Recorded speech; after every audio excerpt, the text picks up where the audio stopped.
जी Nepal HD television अब तपाईँ सँगसँगै।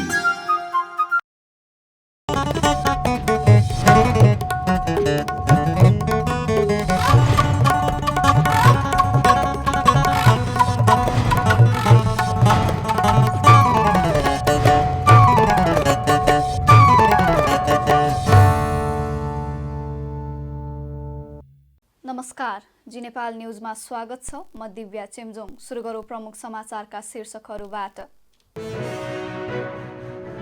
प्रहरीको वर्दीमाथि सर्वसाधारणको ठूलो विश्वास रहेको गृहमन्त्री श्रेष्ठको भनाई। शान्ति सुरक्षाप्रति चनाखो रहेर काम गर्न प्रहरीलाई निर्देशन।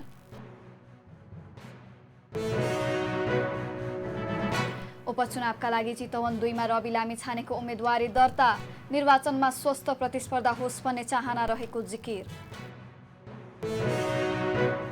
सरकार अल्पमतमा नपरेको लुम्बिनी प्रदेशका मुख्यमन्त्री गिरीको दावी। आफूले विश्वासको मत लिने जिकिर। युक्रेनको बाख्मत सहर रुसी सेनाको नियन्त्रणमा। प्रशासनिक भवनमा रुसी झण्डा फहराएको घोषणा युक्रेनद्वारा अस्वीकार। र शहीद स्मारक ए डिभिजन लिग अन्तर्गत एपीएफको तेस्रो जित। एपीएफद्वारा पुलिस क्लब 2-0 गोल अन्तरले पराजित। अब समाचार विस्तारमा। प्रधानमन्त्री पुष्पकमल दाहाल प्रचण्ड नेतृत्वको सरकारले 100 दिने उपलब्धि सार्वजनिक गरेको छ। गत पुस 10 गते प्रधानमन्त्री नियुक्त भएका प्रचण्डले कार्यकाल सम्हालेको चैत 21 गते 100 दिन पूरा हुँदैछ। यो बीचमा गठबन्धन फेरबदल, मन्त्री परिषद विस्तार, राष्ट्रपति उपराष्ट्रपति, सभामुख उपसभामुख चुनावमा बढी केन्द्रित भएको सरकारले आफ्ना उपलब्धिको 10 पन्ने फेरसहित प्रस्तुत गरेको छ। विवरणमा प्रधानमन्त्रीले सामाजिक न्याय, सुशासन र समृद्धिलाई सरकारको प्रमुख प्राथमिकताका रूपमा सूचीकृत गर्दै अगाडि बढेको दावी गरेको छ। उपप्रधानमन्त्री एवं गृहमन्त्री नारायण काजी श्रेष्ठले प्रहरीको वर्दी र काँधको फुलीमाथि सर्वसाधारणको ठूलो विश्वास र भरोसा रहेको बताउनु भएको छ।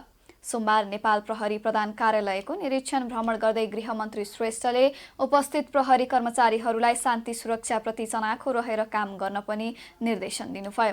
तस्करी र राजस्व चुहावट नियन्त्रणमा नेपाल प्रहरीको भूमिका स्मरणीय र उल्लेखनीय रहेको बताउँदै उहाँले यसको गुणात्मक वृद्धिका लागि दृढ भई कारबाही गर्न समेत निर्देशन दिनुभयो। त्यस अवसरमा धन्यवाद ज्ञापन गर्दै प्रहरी महानिरीक्षक बसन्त बहादुर कुँवरले उपप्रधानमन्त्रीबाट नेपाल प्रहरीको सांगठनिक वृद्धि तथा प्रहरी कर्मचारीहरूको वृत्ति विकास लगायतका विषयहरूमा प्राप्त निर्देशनका लागि कृतज्ञता व्यक्त गर्नुभयो। प्रहरी महानिरीक्षक कुँवरले आर्थिक अनियमितता एवं गैर व्यावसायिक आचरण विरुद्ध शून्य सहनशीलताको नीति अवलम्बन गर्दै आन्तरिक शुद्धिकरण अभियानलाई कठोरतापूर्वक लागू गर्न संगठन पूर्ण रूपमा प्रतिबद्ध रहेको बताउनुभयो। पूर्व प्रधानमन्त्री एवं नेकपा एकीकृत समाजवादीका अध्यक्ष माधव कुमार नेपालले अरूको जीवन बचाउन आफूले गर्न सक्ने सबै कुरा दान गर्ने मानिसको खाँचो रहेको बताउनु भएको छ। सोमबार पार्टी केन्द्रीय कार्यालय आलोकनगरमा युवा संघ नेपाल केन्द्रीय निर्वाचन आयोगले स्टालिन जयन्तीको अवसरमा आयोजना गरेको रक्तदान कार्यक्रमलाई सम्बोधन गर्दै यस्तो बताउनु भएको हो। उहाँले मानव जातिको लागि रगतको आवश्यकता महत्त्वपूर्ण रहने बताउनुभयो। अरू कसैको जीवन बचाउनका लागि आफूले सक्ने शरीरका सबै अङ्गहरू दान गर्न सक्नुपर्ने अध्यक्ष नेपालको भनाइ छ। आगामी वैशाख 10 गते हुने प्रतिनिधि सभाका रिक्त क्षेत्रको निर्वाचनका लागि सोमबार मनोनयन दर्ता गरिएको छ। चितवन 2, तनहु 1 र बारा 2 मा विभिन्न दलका उम्मेद्वारहरूले मनोनयन दर्ता गरेका हुन्। यसैबीच चितवन क्षेत्र नम्बर 2 बाट राष्ट्रिय स्वतन्त्र पार्टीका सभापति रवि लामिछानेले उम्मेदवारी दर्ता गराउनु भएको छ। उम्मेदवारी दर्तापछि सञ्चारकर्मीसँग प्रतिक्रिया दिँदै उहाँले आफू पुनः निर्वाचनमा उम्मेदवारी दिँदा उत्साहित भएको प्रतिक्रिया दिनुभयो। निर्वाचनलाई निर्वाचनकै रूपमा लिनुपर्ने भन्दै जनताप्रति आशावादी रहेको उहाँले बताउनुभयो। यही प्रक्रियाबाट गएको, फेरि यही प्रक्रिया गर्दा अलिकति अनौठो त लागेको छ, तर यस्तै हो। अब यो जीवनमै, अब राजनीतिक जीवनमा, मान्छेको जीवनमा भइरहने अलिकति बिरलै घटनाहरू हुन्। त्यो मेरो जीवनमा त एकदम त्यस्तै किसिमका परिस्थितिहरूलाई सामना गर्दै आइरहेको छु। त्यसले गर्दा केही अनौठो त लागेको छ, तर प्राथमिक रूपमा त्यस्तो धेरै फरक त छैन। अब जे भइरहेको छ क्रमशः यसका सबै कुराहरू आम नागरिकहरू सबै जानकार नै हुनुहुन्छ। अब यो एउटा सामान्य नै मैले एकदमै राम्रो हुन्छ भन्ने अपेक्षा गरेको छु, तर तर यो निर्वाचनलाई निर्वाचनकै रूपमा लिनुपर्ने हुन्छ। निर्वाचन मतदाताहरूले भोट हालिसकेपछि त्यसपछि आउने परिणामको कुरा हो, विभिन्न कुराहरूले असर गर्ने हुन्छ। म एकदमै आशावादी छु, उत्साही छु। जस्तो प्रतिक्रिया मैले प्राप्त गरेको छु त्यो प्रतिक्रियालाई मध्यनजर राख्दाखेरि पहिलेभन्दा राम्रो हुन्छ भन्ने मलाई प्रतिक्रियाहरू आइरहेका छन्। तर फेरि पनि मैले भने जस्तै निर्वाचनको परिणामको लागि त मतगणनाको अन्तिम परिणाम नै कुरो पर्छ। उहाँले निर्वाचन स्वच्छ र स्वस्थ प्रतिस्पर्धामा होस् भन्ने चाहना रहेको बताउनुभयो। अर्थमन्त्री डाक्टर प्रकाश शरण महतले शेयर लगानीकर्ताको मनोबल बढाउने गरी काम गर्ने बताउनु भएको छ। नेपाल उद्योग वाणिज्य महासंघ पुँजी बजार फोरमका अध्यक्ष अम्बिका प्रसाद पौडेलको नेतृत्वमा भेट गर्न गएको टोलीसँग सोमबार बिहान मन्त्री महतले विश्वास दिलाउँदै शेयर लगानीकर्ताको मनोबल बढाउने काम गर्ने प्रतिबद्धता जनाउनुभयो। छलफलमा अर्थमन्त्री महतले सल्लाह सुझाव लिएर अगाडि बढ्ने बताउँदै आगामी दिनमा संवादलाई निरन्तरता दिने पनि बताउनुभयो। महतलाई भेट्न पौडेलसँगै ब्रोकर संघ, मर्चेन्ट बैंकर तथा लगानीकर्ताहरू पनि सहभागी भएका थिए। सञ्चार तथा सूचना प्रविधि मन्त्री रेखा शर्माले राज्यको हरेक निकायमा महिलाको प्रतिनिधित्वका लागि संविधानको सफल कार्यान्वयन गर्नुपर्ने बताउनु भएको छ। सोमबार ललितपुरमा सञ्चारिका समूहको 26औं वार्षिक साधारण सभा उद्घाटन गर्दै मन्त्री शर्माले कानूनमा बाध्यकारी व्यवस्था नभएसम्म महिलाले अवसर पाउने अवस्था नभएको उल्लेख गर्दै यसका लागि संविधानको सफल कार्यान्वयन गर्नुपर्ने बताउनु भएको हो। उहाँले राष्ट्रपति र उपराष्ट्रपति निर्वाचनको उदाहरण दिँदै कानूनमा रहेका केही छिद्रका कारण महिलाको अधिकार खोसिने समस्या उत्पन्न भएको जिकिर गर्नुभयो। मन्त्री शर्माले सञ्चार माध्यममा महिलाहरूले भोग्नु परेका समस्याहरूलाई समाधानका लागि आफू प्रतिबद्ध रहेको बताउनुभयो। अब पत्रकारिता क्षेत्रको कुरा गर्दैछौँ अनि राजनीतिक क्षेत्रको समस्या पनि त्यही हो, पत्रकारिता क्षेत्रको समस्या पनि त्यही हो। र अहिले आउँदाखेरि हामी एकदमै लामो समयको पितृसत्तावादबाट हामी गुज्रेर आयौँ, त्यो कुरा साँचो कुरा हो। र पितृसत्तावादबाट गुज्रेर आउँदै गर्दाखेरिमा हामीले अहिलेको आजका दिनसम्म आउँदाखेरि हामीले गरेको गहिरो अनुभूति के हो भन्नुहुन्छ भने जे कुरामा हामीले बाध्य बनाउन सक्यौँ, कानुनमा लेख्न सक्यौँ, संविधानमा लेख्न सक्यौँ त्यो कुरा लागू हुन्छ। जुन कुरा हामीले विधानमा, संविधानमा, कानुनमा लेख्न सक्दैनौँ त्यो कुरा आजका दिनमा लागू हुने स्थिति छैन। त्यसकारणले गर्दाखेरिमा यो कुरालाई हामीले कसरी हो लेख्ने, राजनीतिक दलभित्र विधानमा त्यो कुरा बाध्यकारी बनाइयो भने त्यो लागू हुन्छ, सरकारभित्र संविधान र कानुनमा लेख्न बाध्यकारी बनाइयो भने त्यो कुरा लागू हुन्छ। किनभने लागू नभए पछाडि त्यो अर्को मुद्दा मामिलामा आकर्षित हुन्छ, त्यसकारण त्यो लागू हुन्छ। तर आजका दिनसम्म पनि के छ भन्नुहुन्छ भने जो हामी ठुलो सङ्घर्ष, ठुलो आन्दोलन, महिला आन्दोलनदेखि लिएर थुप्रै आन्दोलनमा हामी आयौँ। त्यो आन्दोलनमा आइसक्दाखेरिमा पनि आजका दिनमा पनि नलेखेको कुरा, बाध्य नबनाएको कुरा लागू गर्न गाह्रो छ। अघि यहाँ भन्नुभयो होइन राष्ट्रपति उपराष्ट्रपतिको चुनाव स्थिति त्यही हो। हामीले संविधानमा हामीले राष्ट्रपति र उपराष्ट्रपति फरक लिङ्ग र समुदायको हुनेछ भनेर लेखिदिए भए हुन्थ्यो। फरक लिङ्ग वा समुदायको लेखेछ भएन। अनि त्यसकारणले गर्दा हिजो विवेक पुर्याउँदा भयो, आज विवेक नपुर्याउँदा भएन। अनि हाम्रो यो पोलिटिकल सिनारियो अनि यो हाम्रो पोलिटिकल सिचुएसन यो विषयलाई पनि कस्तो भन्दाखेरि आफ्नो अनुकूल भयो भने त्यही खालले व्याख्या गर्ने, आफ्नो प्रतिकूल भयो भने अर्को खालले व्याख्या गर्ने गर्दाखेरिमा हामीले यहीँनिर दिँदाखेरिमा अर्को यसको पुष्टि जस्तो अहिले हामीले राष्ट्रपति उपराष्ट्रपति गर्न नसक्नुको पुनर्पुष्टि के पनि हो भन्नुहुन्छ भने नलेखिकन हुन्न भन्ने कुराको अर्को पुनर्पुष्टि पनि हो यो। त्यसकारणले गर्दाखेरिमा हामी कोही प्रति आग्रह पूर्वाग्रह गरेको कुरा परै छोडौँ होइन, कोही प्रति त्यस्तो छैन। तर पनि हुँदै पनि के हो भने जस्तो सभामुख र उपसभामुखमा त्यहाँ र लेख्यौँ त्यहाँ सम्भव छ होइन, अध्यक्ष उपाध्यक्षमा र लेख्यौँ सम्भव छ, राष्ट्रपति उपराष्ट्रपतिमा र लेख्न सकेनौँ सम्भव भएन। अहिले आउँदाखेरि व्यवहार सम्भव भएन। त्यसकारणले गर्दाखेरिमा यो विषयमा हामी अलिक बढी अझै यसमा छलफल गर्न पर्ने, अझै चर्चा गर्न पर्ने र लेख्नै पर्छ है, नलेखिकन हुन्न भन्ने कुरा चाहिँ अगाडि लैजानुपर्ने जरुरी छ। कार्यक्रममा अग्रज सञ्चारकर्मी लगायत विभिन्न सञ्चारकर्मीहरूलाई पुरस्कार प्रदान गरिएको थियो। राष्ट्रिय स्वतन्त्र पार्टी राजसपाका सभापति रवि लामिछाने विरुद्ध राहदानी दुरुपयोगको मुद्दा नचलाउने महान्यायाधिवक्ताको निर्णय खारेजीको माग गरेर सर्वोच्च अदालतमा रिट दर्ता भएको छ। अधिवक्ता युवराज पौडेलले सर्वोच्चमा दिएको निवेदन दर्ता भएको छ। सोमबार दर्ता भएको रिटको पेशी मङ्गलबारका लागि तोकिएको सर्वोच्च अदालतमा प्रवक्ता विमल पौडेलले जानकारी दिनुभयो।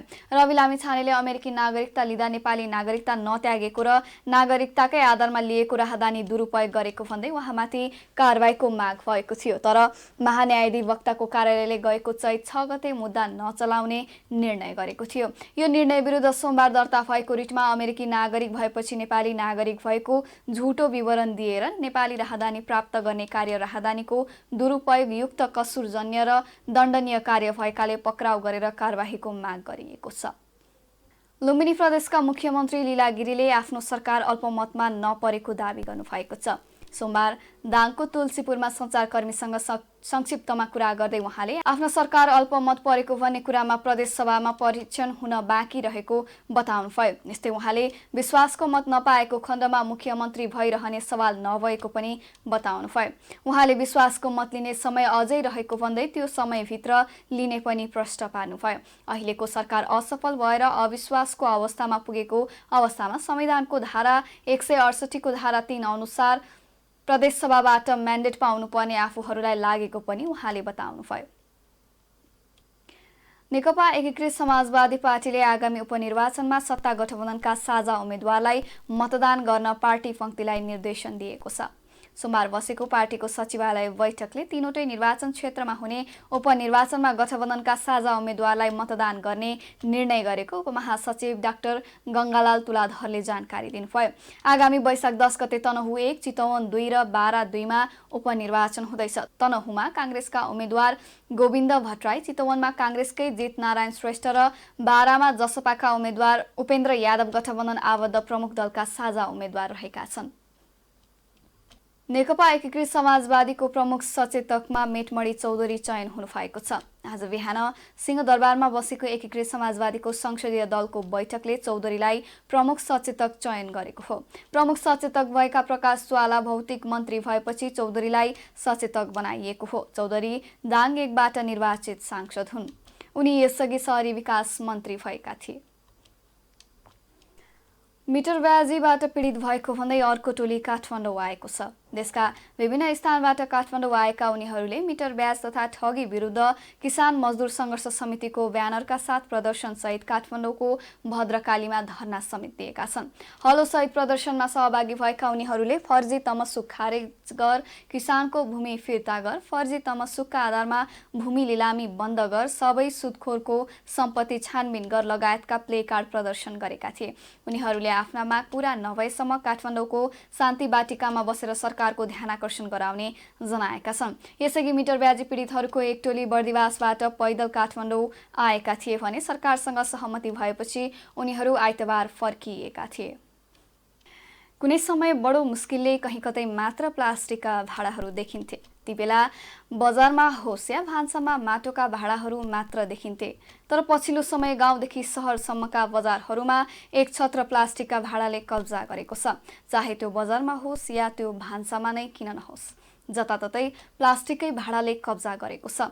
तर अहिले भने अवस्था फेरिएको छ। प्लास्टिकका भाँडाले कब्जा गरेको त्यही बजार अहिले माटोको भाँडाले बिस्तारै बजार पाउन थालेको छ। कुनै समय माटोको भाँडा बनाएर जीविकोपार्जन गर्दै आएका कुमाल समुदायको पेसा सङ्कटमा थियो। तर अहिले भने तिनै कुमाल समुदायले उत्पादन गरेको माटोको भाँडाले बजार पाउन थालेपछि पेसा छोडेका तिनै कुमाल समुदायहरू पुनः आफ्नो पेसामा फर्किन थालेका छन्। दाङको देउखुरीबाट सन्तोष कुमार गुप्ताको एक रिपोर्ट। दाङको गडाउँ गाउँपालिका वडा नम्बर 1 का गाजुराम थारू कुमाल उमेरले 67 वर्ष पुग्नुभयो। उहाँ जन्मदेखि नै यो माटोको भाँडा बनाउने पेसा गर्दै आउनु भएको थियो। यद्यपि उहाँ मात्र होइन, उहाँका पुर्खाहरू समेत यही माटोको भाँडा बनाउने पेसा गर्दै आएका थिए। त्यही पेसालाई पन्छाउँदै गाजुराम अहिलेसम्म पनि निरन्तर त्यही माटोको भाँडा बनाउने पेसा गर्दै आउनु भएको छ। कुनै समय माटोका भाँडाले बजार पाउन मुस्किल थियो। त्यति बेला घर घरमा माटोको भाँडा लैजाने समेत बडो मुस्किलले बजार पाउने सक्थ्यो। त्यति बेला कुमाल समुदायको माटोको भाँडा बनाउने पेसा नै सङ्कटमा थियो। तर अहिले त्यही गाजुरामलाई आजभोलि भ्याइ नभ्याइ छ। बिहान उठेदेखि नसुतिन्जेलसम्म उहाँ त्यही माटोको भाँडाहरू बनाउनुहुन्छ। उहाँले बनाएका भाँडाहरू लिन उहाँकै उद्योगसम्म गाडी लिएर दाङसहित छिमेकी जिल्लाका व्यापारीहरू आउने गरेका छन्। जिजुबाजेबाट यो चालु भएको हो। जन्मेदेखि तपाईँले? जन्मेदेखि मैले काम गरेको। कति वर्ष पुग्नुभयो? मैले अब 12 साल लेखिसकेर अब के भन्ने त। हजुर, अनि अहिले जुन भाँडा बनाइराख्नु भएको छ कतिको बिक्री भइरहेछ? छ सर, अलि छ। त्यो आँखा लाग्छ किन प्युठानतिर लाग्छ, त्यहाँदेखि कपाल वस्तुतिर लाग्छ, डाङतिर लाग्छ। यो हजुर अलिकति न केहीको सहारा छ हजुर। एक लटमा कति जतिको बेच्नुहुन्छ? एक लटमा तपाईँको 50,000 जति आउँछ। हजुर, जस्तै यो सबै मेहनत गरेर खर्च कटाएर एक लटमा कति नाफा कमाउनुहुन्छ? अब एक लटमा तपाईँको वही 20,000 रुपियाँ जति 20-25 हजार रुपियाँ बच्छ। हजुर वर्षमा कति कमाउनुहुन्छ? वर्षमा 3 लाख जति हुन्छ कि जस्तो। हजुर 3 लाख जति कमाउनुहुन्छ? हजुर। अहिले बजारमा माटोबाट बनेको खुत्रुके, गमला, करुवा लगायतका भाँडाहरूको माग बढिरहेको गाजुराम बताउनुहुन्छ। उहाँले एक लटमा 50,000सम्मका भाँडाकुँडाहरू बिक्री गर्नुहुन्छ। एक लटको बिक्रीबाट सबै खर्च कटाएर 20-25 हजारसम्म नाफा हुने गरेको गाजुरामले भन्नुभयो। वार्षिक रूपमा उहाँले सबै खर्च कटाएर 3 लाखसम्म नाफा हुने बताउनुहुन्छ। अहिले गाजुराम आफ्नो पेसाप्रति एकदमै सन्तुष्टि पनि हुनुहुन्छ। खुत्रुके के भयो, त्यहाँदेखि के भन्छ यो रक्सी पार्ने भाँडा, त्यहाँदेखि गमला, यो हजुर धेरै जस्तो बिक्री यही हो।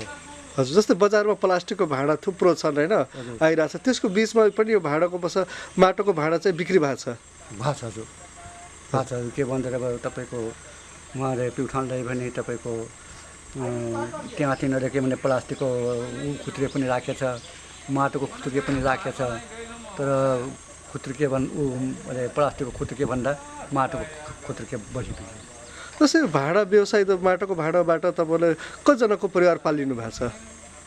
अब पहिले जमानामा त ठुलो परिवार त ठुलै पो उठ्यो। आजभोलि त 3 जना 2 जना छौँ, त्यो के घाटा लाग्दैन। मजाले उ गर्नु भएको छ? हजुर मजाले। तपाईँलाई आफ्नो जीविका चलाउन अनि उपचार गर्न खानपिनमा सबै सहज छ? सबै सहज। खुसी हुनुहुन्छ? बहुत खुसी छु म त। त्यस्तै सोही ठाउँका सुन्दर प्रसाद थारू कुमालले पनि लामो समयदेखि यही माटोको भाँडा बनाउने पेसा गर्दै आउनु भएको छ। उहाँ पनि आफ्नो पेसाप्रति एकदमै सन्तुष्टि भएको बताउनुहुन्छ। उहाँले बनाएका माटोका भाँडाहरू लिन बाँके, प्युठान, रोल्पा, कपिलवस्तु र लुम्बिनीबाट उहाँकै घरसम्म व्यापारीहरू आउने गरेको पनि बताउनुहुन्छ। उहाँले पनि गाजुरामले जस्तै एक लटमा 40,000 देखि 50,000सम्म आम्दानी गर्ने गरेको बताउनुभयो। यो सब अहिले खुत्रुके गमला र पैनी यिनी धेरै बिक्छन्। अनि पहाडतिर जान्छ, अहिले पहाड त्यहाँबाट लुम्बिनीमा जान्छ, त्यहाँबाट सप्लाई हुन्छ, माग अनुसार। अनि नेपालगञ्ज पनि जान्छ, दाङ जान्छ। यो धेरै जसो गमला र खुत्रुके मात्रै जान्छ। यो लिन यहीँ आउनु छ कि तपाईँहरू पठाउनु छ? एक कन्ट्याक्ट छ, फोन नम्बर छ, अनि यहीँबाट गाडीमा रिजर्भ गरेर लग्छन्, त्यहाँ एकमुष्ट थोकमा दिन्छन्। जस्तै वर्षको तपाईँले योबाट कति आम्दानी गरिराख्नु छ?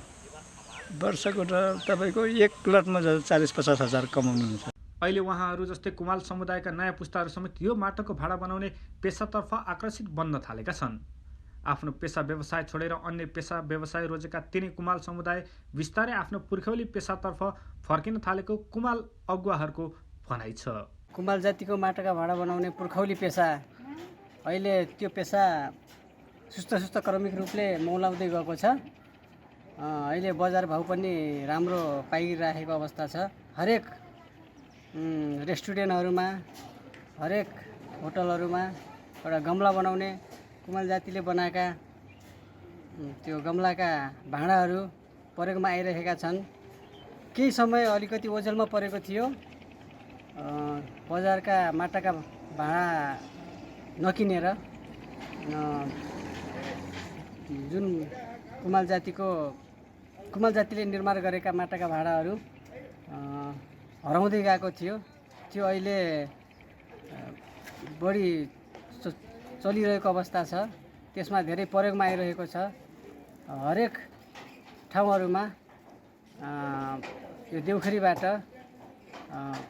अन्यत्र जिल्लाहरूमा पनि जाने गरेको छ। कुमाल जातिहरू प्राय गरेर बसोबासको हिसाबले दाङ जिल्लामा अलिकति बढी जनसङ्ख्या छ। त्यहाँ बसिरहेको धेरै जनसङ्ख्या भएको एउटा जिल्ला हो।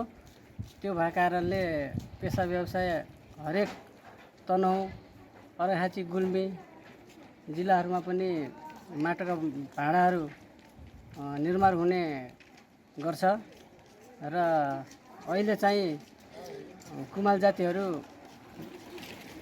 वैदेशिक रोजगारबाट फर्केर पनि आफ्नै पेसा व्यवसाय अँगाल्दै यही नै त्यो माटोको भाँडा बनाउने पेसामा लागिरहेको छन्। त्यो भएको कारणले राज्यले पनि यस विषयमा अलिकति गम्भीर भएर आर्थिक स्रोतको व्यवस्थापन गरेर जुन माटोको भाँडा बनाउने कुमाल जातिहरूलाई त्यसको व्यवस्था गरेर अनुदान दिने व्यवस्था गरोस्। यता स्थानीय सरकारले समेत कुमाल समुदायको परम्परागत पुर्ख्यौली पेसालाई संरक्षण सम्वर्धन गर्न बजेट नै विनियोजन गरेर विभिन्न कामहरू गर्दै आएको छ। कुमाल समुदायको माटोको भाँडा बनाउने पेसा नै नयाँ पुस्तामा रूपान्तरण हुन नसक्दा सङ्कट रहेको यो पेसालाई लोप हुनबाट बचाउन गढवा गाउँपालिकाले पहल लिइरहेको छ। यो पेसामा तिनै कुमाल समुदायका युवाहरूको आकर्षण बढाउन र अहिलेको समय सापेक्ष व्यवसाय बनाउने गरी यसै आर्थिक वर्षभित्र आधुनिक किसिमले माटोको भाँडा बनाउने तालिम सञ्चालन गर्ने र अवलोकन भ्रमण समेत गराउने गरी योजना बनाएको गढवा गाउँपालिकाका अध्यक्ष एम नारायण शर्मा विश्वासले बताउनुभयो। साथै उहाँले उत्पादन भएका माटोका भाँडाहरूको बजार प्रबन्धनका लागि अन्य पालिकाहरूसँग आवश्यक समन्वय तथा छलफल समेत भइरहेको बताउनुभयो। यो गढवा गाउँपालिकाको विभिन्न स्थानमा खास गरी कुमाल समुदायको परम्परागत यो माटोको भाँडा बनाउने चाहिँ पेसा जुन छ त्यो पेसालाई अहिलेको समय सापेक्ष हामीले त्यसलाई प्रवर्धन गर्ने भनेर गढवा गाउँपालिकाको तर्फबाट हामीले प्रयास गरिरहेका छौँ। यसमा चाहिँ खास समस्या के छ भने हिजो चाहिँ पुर्खाले गरेको पेसा बिस्तारै लोप हुने अवस्थामा छ, किनभने अहिलेको युवा जेनेरेसन त्यतातिर त्यति धेरै आकर्षित नभएको, त्यसलाई व्यवसाय पनि बनाउन नसकेको सन्दर्भमा अब हामीले चाहिँ यो माटोको भाँडा बनाउने पेसालाई दुई तरिकाले प्रवर्धन गर्न खोजिरहेका छौँ। एउटा त्यसमा चाहिँ युवाहरूको आकर्षण चाहिँ बढाउने र सँगसँगै त्यसलाई अहिलेको समय सापेक्ष चाहिँ व्यावसायिक बनाउने भनेर अब हामीले यही आर्थिक वर्षमा एउटा चाहिँ माटोको भाँडो सम्बन्धी तालिम पनि आधुनिक खालको तालिम पनि राख्ने र सँगसँगै कतिपय स्थानहरूको अवलोकन भ्रमण जो माटोको भाँडा बनाउने पेसामा आबद्ध हुनुहुन्छ उहाँहरूलाई चाहिँ अब नेपालकै केही नमुना ठाउँहरूमा लगेर हामीले अवलोकन पनि गराउने, त्यहाँ चाहिँ कसरी चाहिँ भाँडाहरू परिवर्तन भइरहेको छ, त्यसको बजार व्यवस्थापन कसरी गरिराख्नु भएको छ र अलिकति फरक खालले अलिकति आधुनिक तरिकाले कसरी उत्पादन गरिराख्नु भएको छ भन्ने हिसाबले अब हामीले त्यो सोचेका छौँ। र खास गरी यो माटोको भाँडोलाई परिवर्तन गर्नको लागि अब गढवा गाउँपालिकाले त हामीले गरेकै छौँ नै, सँगसँगै अब यो यहाँबाट उत्पादित भएका जुन वस्तुहरू हुन्छ माटोको वस्तुहरू त्यसलाई चाहिँ अरू छिमेकी पालिकाहरूमा पनि हामीले त्यो खालको छलफल चलाएका छौँ। हामीले गढवामा उत्पादन गरेको माटाका भाँडाहरू तपाईँले पनि चाहिँ किनिदिनुपर्छ भनेर त्यो खालको समन्वय पनि हाम्रो भइरहेको छ। यदि यसरी नै कुमाल समुदायका परम्परागत माटोका भाँडा बनाउने पेसालाई संरक्षण सम्वर्धन र प्रबन्धन गर्न सक्ने हो भने नेपाली पहिचान स्वदेश मात्र नभई विदेशमा पनि झल्किनेछ। यसले नेपाली बजार मात्र नभई विदेशी बजारहरूमा पनि निर्यात गर्न सक्ने हो भने पैसा कमाउनकै लागि विदेश जाने बाध्यता केही हदसम्म कम हुने थियो। तसर्थ अब स्वदेशमै रोजगार सिर्जना गर्ने कुमाल समुदायको यो पेसा जस्तै अन्य पेसालाई पनि राज्यको तर्फबाट पहल कदमी लिने हो भने हजारौं नेपाली युवाहरू स्वदेशमै स्वरोजगार बन्ने थिए। जी नेपाल 4K टेलिभिजनका लागि लुम्बिनी प्रदेशको राजधानी दाङ देउखुरीबाट हाम्रा सहकर्मी सन्तोष कुमार गुप्ताको रिपोर्ट। स्थानीय तहको कार्य सम्पादन मूल्याङ्कनमा बाँकेको नरेनापुर गाउँपालिका देशकै उत्कृष्ट पालिका घोषणा भएको भन्दै राष्ट्रिय प्राकृतिक स्रोत तथा वित्त आयोगका अध्यक्ष बालानन्द पौडेल नेतृत्वको टोली नरेनापुर पुगेर अध्यक्ष इस्तियाक अहमद शाहलाई बधाई दिएका छन्। आयोगका अध्यक्ष पौडेलले आगामी आर्थिक वर्षको लागि नरेनापुरलाई 66 लाख रुपियाँ वित्तीय समानीकरण अनुदान सिफारिस गरेको बताउनुभयो। नरेनापुरको स्थलगत निरीक्षण गरे पश्चात जनप्रतिनिधि र कर्मचारीहरूसँग कुरा गर्दै आयोगका अध्यक्ष पौडेलले नरेनापुरले गरेको कामको अन्य पालिकाले सिको गर्न जरुरी रहेको जिकिर गर्नुभयो। अध्यक्ष पौडेलले नरेनापुरको शिक्षा र स्वास्थ्यका लागि थप बजेट आवश्यक रहेको देखिएकोले सम्बन्धित मन्त्रालयलाई बजेट व्यवस्थापनका लागि पहल गर्ने प्रतिबद्धता व्यक्त गर्नुभयो।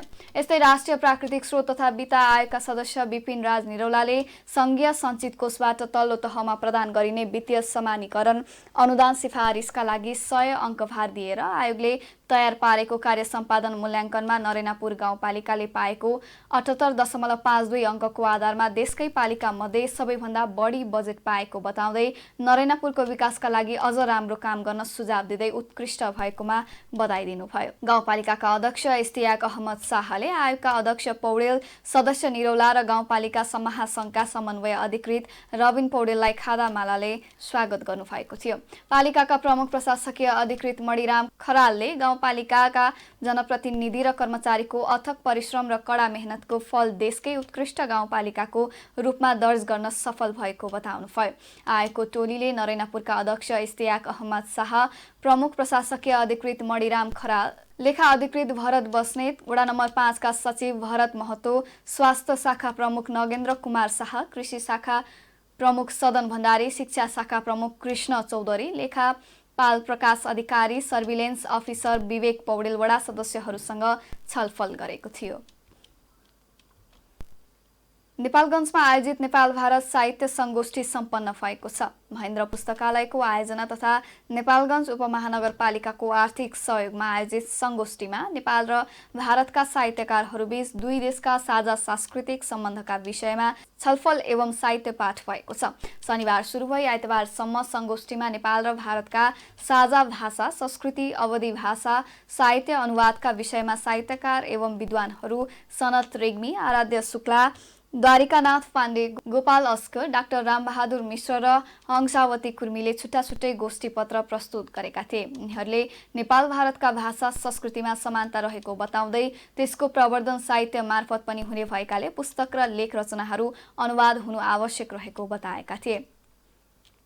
भाषा आयोगका सदस्य डाक्टर अमर गिरीले उद्घाटन गरेको कार्यक्रममा भाषा आयोगका सदस्य गोपाल अस्कर, नेपाल प्रज्ञा प्रतिष्ठानका प्राज्ञ परिषद सदस्य हंसावती कुर्मी, प्राज्ञ सभा सदस्य द्वय महानन्द ढकाल र शशिराम कार्कीको सहभागिता रहेको थियो। यसैगरी भारतबाट साहित्यकारहरू रजनीकान्त वशिष्ठ, डाक्टर रामबहादुर मिश्र, मनिषा खटाटे सहित 17 जनाको सहभागिता थियो। कार्यक्रममा 20 जना साहित्यकारहरूलाई सम्मान पनि गरिएको छ। कार्यक्रममा बोल्दै प्रमुख अतिथि डाक्टर गिरीले नेपाल र भारतका साहित्यकारहरूको सङ्गोष्ठीले नेपाल भारतका साझा भाषा र संस्कृतिको प्रवर्धन र विकासमा भूमिका खेल्ने विश्वास व्यक्त गर्नुभयो। कार्यक्रममा बोल्दै भारतीय साहित्यकारहरूले नेपाल भारतको नागरिक बीचको सम्बन्धलाई साहित्य र सांस्कृतिक गतिविधिले झन प्रगाढ बनाउने विश्वास व्यक्त गरेका छन्। सङ्गोष्ठी सकेर सोमबार भारतीय साहित्यकारहरूलाई बाँके र बर्दियाका पर्यटकीय स्थल दर्शन गराएर विदा गरिएको पुस्तकालयका अध्यक्ष बलराम यादवले जानकारी दिनुभयो।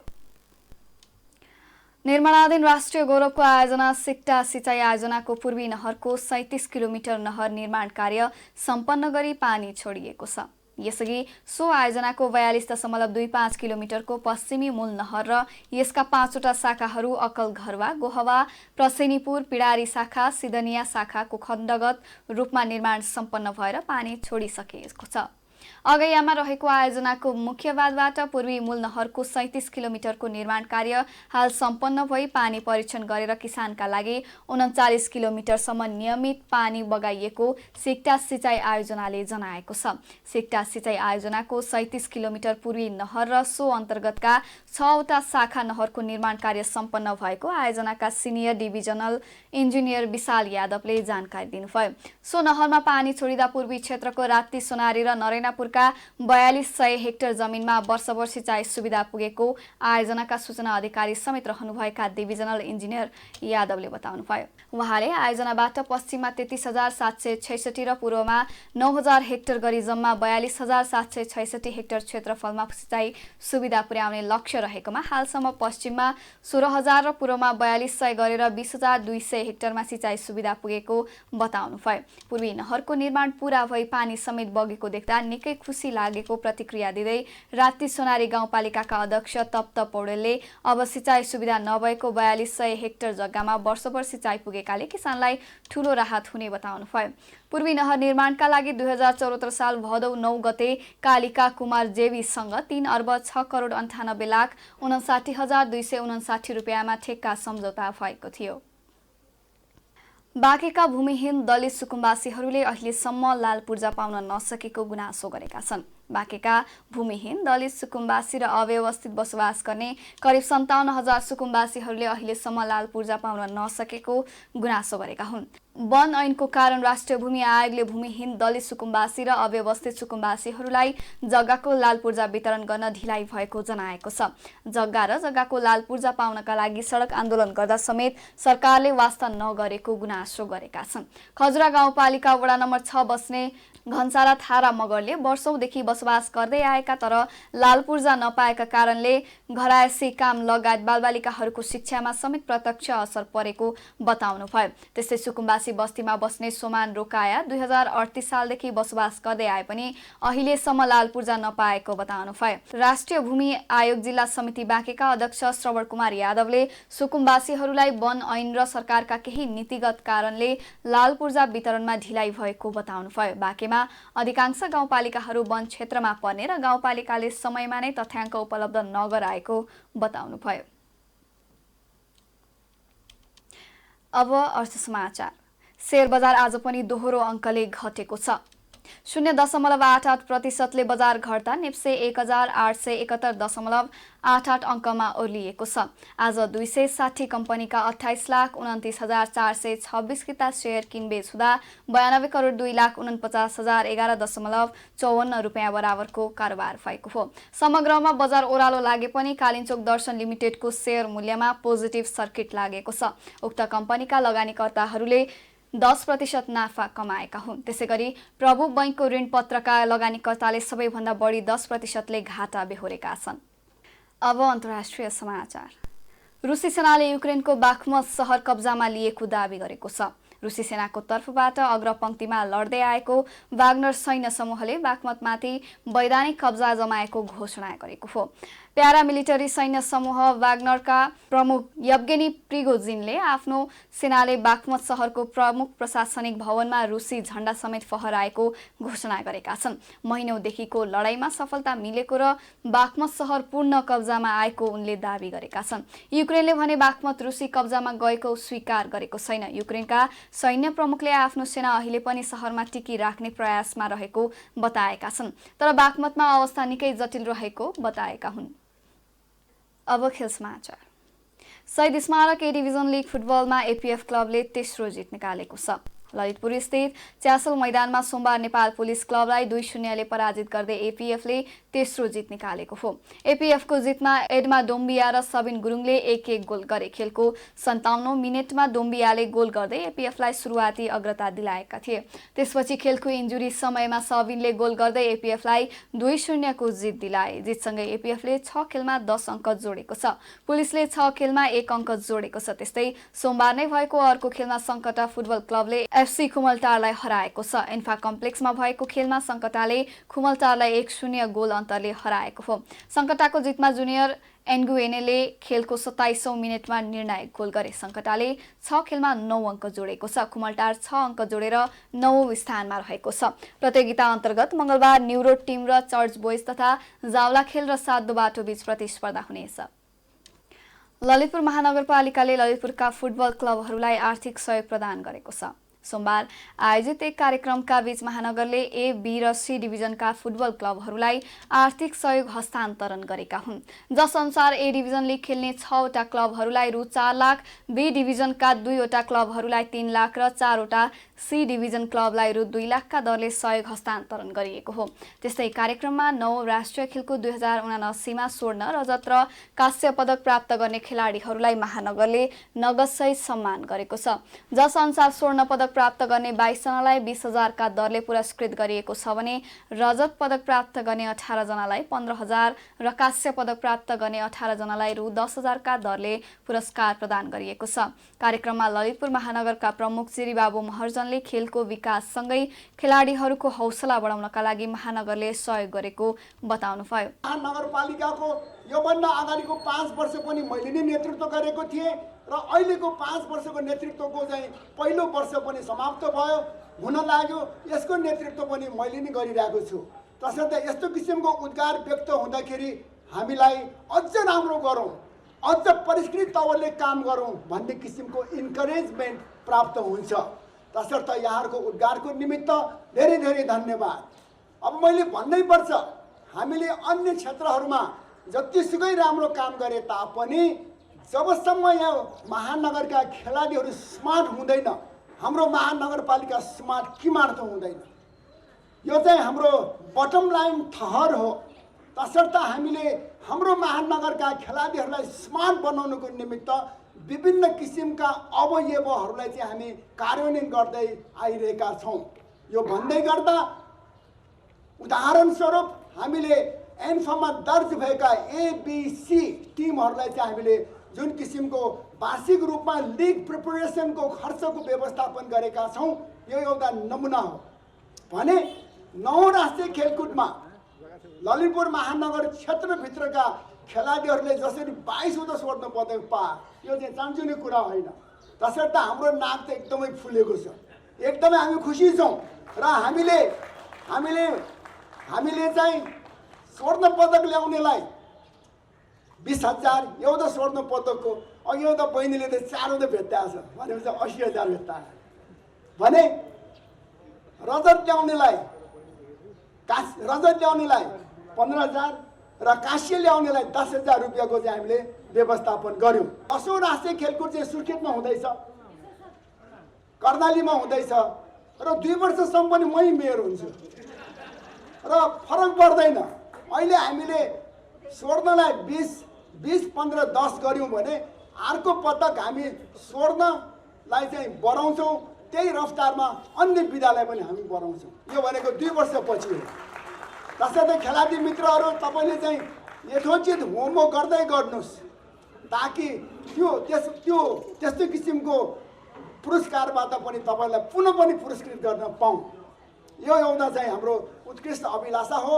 मैले अघि नै निवेदन गरेँ, जबसम्म यो महानगरपालिकाको खेलाडीहरू स्मार्ट हुँदैन, यो खेलाडीहरू राम्रो हुँदैन, पर्फर्मेन्स, गुड स्पिरिट, स्पोर्ट्सम्यानसिपको चाहिँ तपाईँले जबसम्म प्रदर्शन गरेको हुँदैन, यो महानगरपालिका हामीले जतिसुकै फलाके पनि स्मार्ट नगरपालिका बन्दैन। आगामी दिनमा महानगरले गर्ने आर्थिक सहयोग बढाउँदै लैजाने उहाँले बताउनुभयो। खेल समाचारसँगै हामी जी नेपाल न्युजको अन्त्यमा आइसकेका छौँ। जाँदा जाँदै प्रमुख समाचारका शीर्षकहरू पुनः एकपटक। प्रहरीको वर्दीमाथि सर्वसाधारणको ठूलो विश्वास रहेको गृहमन्त्री श्रेष्ठको भनाई। शान्ति सुरक्षाप्रति चनाखो रहेर काम गर्न प्रहरीलाई निर्देशन।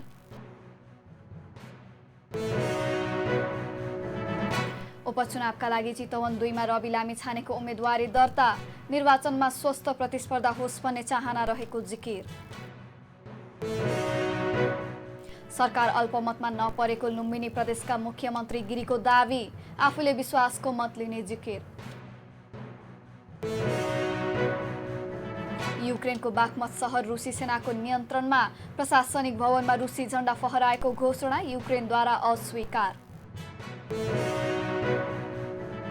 र शहीद स्मारक ए डिभिजन लिग अन्तर्गत एपीएफको तेस्रो जित। एपीएफद्वारा पुलिस क्लब 2-0 गोल अन्तरले पराजित। प्रमुख समाचारका शीर्षकसँगै अहिलेका लागि जी नेपाल न्युज सकियो। ताजा समाचार र मनोरञ्जनका लागि जी नेपाल 4K टेलिभिजन हेर्दै गर्नुहोला। नमस्कार।